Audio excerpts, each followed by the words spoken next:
দেখো বন্ধুরা, এত জায়গা থাকতে ওর ঘুমানোর জায়গা হচ্ছে এটা। চেয়ারের তলায় মাথা টুকিয়ে শুয়ে থাকবে।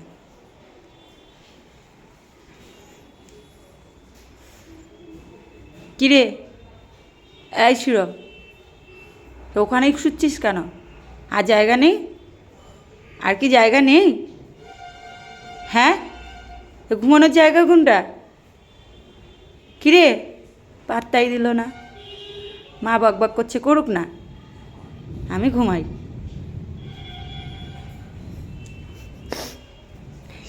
শিরোর বউ উপর হয়ে ঘুমিয়ে রয়েছে। নে, বউ নিয়ে ঘুমা। বউকে তো পাত্তা দে, বউকেও তো পাত্তা দিস না। হ্যাঁ,